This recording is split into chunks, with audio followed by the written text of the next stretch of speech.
हमने के लेटा सही जाए।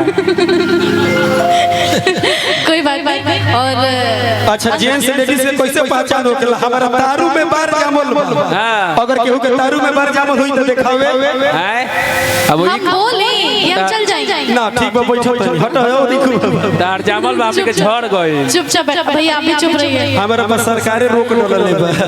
दोनों लोग चुप रहिए कि आप दोनों उठा के फेंके यहां से। हैं एकदम साइलेंट होकर बैठिए। देख भैया आप लोग देख रहे हैं ना कैसे बदमाशी कर रहे हैं दोनों लोग। हटवा दो भैया इसको थोड़ा साइड साइड दीजिएगा। हमारे भैया लोग को प्रॉब्लम हो रहा है। ए हई फुकना के तुरा लोग मर दे। हां ई के मर देगा कि तीने को बांधे के नियम में चार को पांच को बांधी तो लोग कहल बाकी बैलून ठोकना अब बैल में धोखा बड़ा तीन कलर के होखेला सब लाल आ पियर उजर ओही पर सब लोग होला गुजर। हटा बाबू भाई ठोकना देखिए डिस्टर्ब कर रहे हैं मंच पर।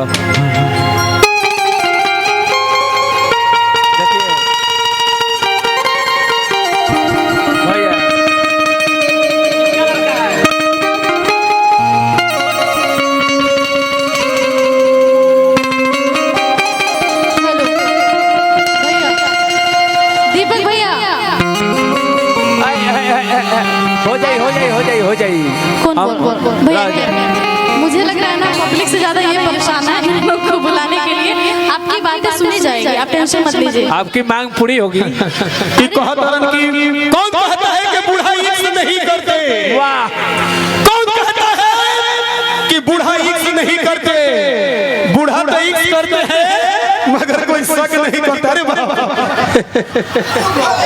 भगा नहीं नहीं ऐसे मत परेशान एक बारी को मत दी हमरे के दे। मैं बुला रही। अरे उठबू सकीना करबू सब बेइज्जती उठबू सकीना अपन भरा गड़ापन भरा उठा। मनीषा जी अरे ना पटाई सोना उठ भाई भाई उठा सारे तोरा जा रे तोरा बहिन।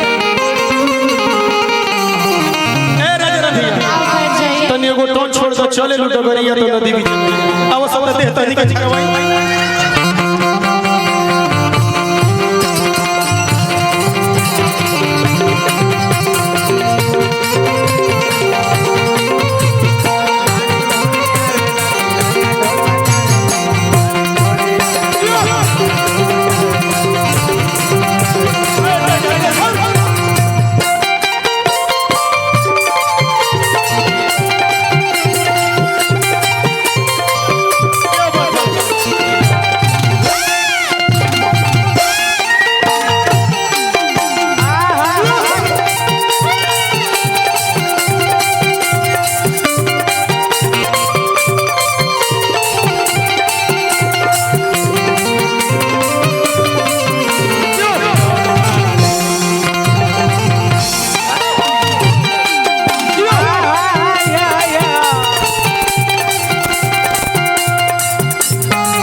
वोकल बढ़ा के रखिएगा ठीक है।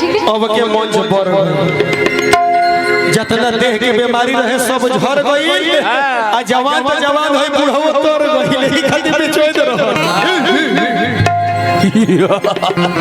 ऐसा कीजिए भैया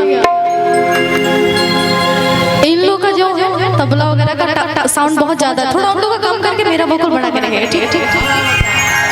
हेलो हेलो हेलो आवाज छोड़ा और मैं ये बोलूंगी ना मेरे सर से तांडव नहीं करना साइड में मुझे भी गाना ठीक है दो दो दो दो ठीक है बीच में मैं रहूंगी ऐसे तू को हेने आवो तू को होने आ बाकी हमारा पीछे आवो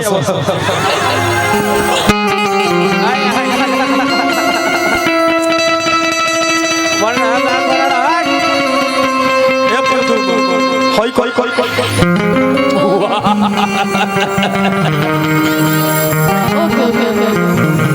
लंगा डांस भैया परेशान मत कीजिए भागी उधर से हम काहे के बेटी के छुए जे हमारे कहते मेहरारू क्रिया खेले बिया की लेडीज से हट के रही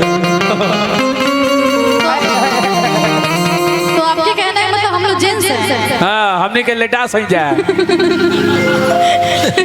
कोई बात नहीं और अच्छा जेंट्स लेडीज से कैसे पहचान होखेला हमारा तारू में बार जामल हां अगर केहू के तारू में बार जामल होई त देखावे हैं अब हम बोली ये हम चल जाएंगे ना ठीक बा बैठो हटो हो देखो दार जामल बा हमने के झड़ गए चुपचाप भैया आप भी चुप रहिए हमारा बस सरकारे रोक डलले बा दोनों लोग चुप रहिए कि आप दोनों को उठा के फेंके यहाँ से हैं एकदम साइलेंट होकर बैठिए देख भैया आप लोग देख रहे हैं ना कैसे बदमाशी कर रहे हैं दोनों लोग हंसी मजाक हाँ कोई नहीं दो आप उधर दो इधर मुझे गाने दीजिए